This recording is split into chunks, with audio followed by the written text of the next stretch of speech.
The belt tensioner requires a SimHub plugin to function, and that can be accessed from the left-hand menu once installed, and it's just a DLL file that you copy from the repo into your SimHub installation directory. Now this provides tools for setting up the tensioner, for choosing the appropriate port and so on and so forth. It also has tabs for controlling the idle tension, the in-game tension range. You can adjust the relative strengths of the various effects that are applied. But perhaps the most important tab is the tuning tab. Now this is where we map the forces that are generated by the game and reported to the plugin by SimHub to the forces that the motors are capable of exerting upon us through the belts.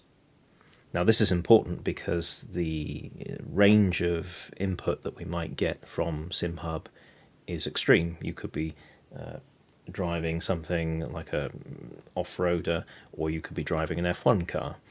So the nature of the forces that you're going to be exposed to and the range of those forces is going to vary wildly. So we have to make sure that when we map them to the output of the motors, we do so sensibly. Now to make that easier, I've added a live plot of the telemetry that we're getting from SimHub, and this can run while you're in game and you've got the game windowed, or you can pre-record a replay like I've got here, and then you can see that being presented on the chart. Now what this is also showing is the range values that we are doing our mapping with. So you can see here I'm adjusting the maximum surge. So what we want to do is try and adjust these values such that the spikes that we might get in this case surge during braking, which we're about to see as we come into this corner, are just about within our, in this case, red range representing the surge.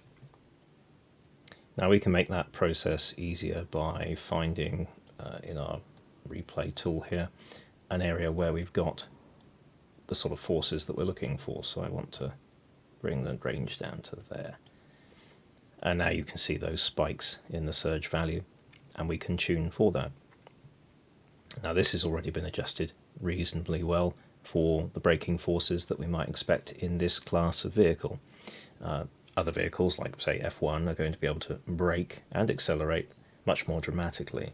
So we'd want to then fiddle with these range values to accommodate the range of input of the surge value that the game might give us. And the same is true of sway, which would be the cornering forces you can see here, and the heave, which is things like jumps. Now, one of the reasons why I picked this particular replay is because it has a rather novel section where you're leaping up these quite steep hills with a sequence of jumps in them, and I can demonstrate how the heave is represented there, and you can see these dips and peaks. Now what we have to be careful to do is to not overcompensate. So if we were to set the maximum heave range here to accommodate that big peak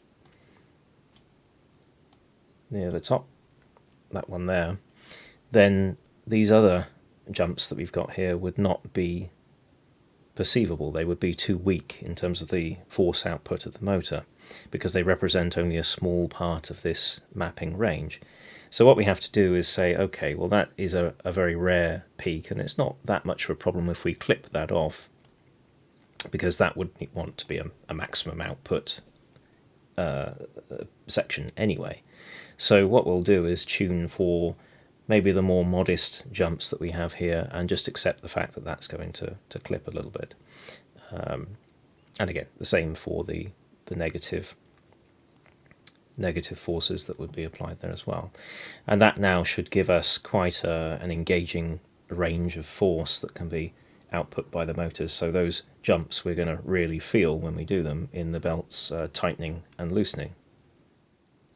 Of course, the input range we're going to experience is going to vary wildly based on the type or class of vehicle you're driving and how you're driving it.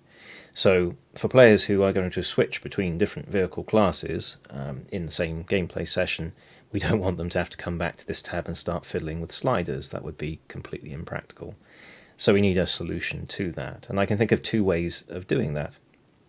One would be to automatically detect the class of vehicle that is being used, and we could potentially do that using the properties given to us by the game through SimHub. The problem is not every game populates that. Or we could have perhaps a drop-down menu here that allows you to select from different preset designs, configurations that we come up with for the different types of driving you might be doing. An alternative to that would be to have this system automatically set these ranges based on the peaks that it observes during gameplay. Getting the heuristics right on that is going to be quite a challenge, but that would perhaps be the most convenient and easiest from the perspective of the user. Neither of these are likely to make it into the first release of this software.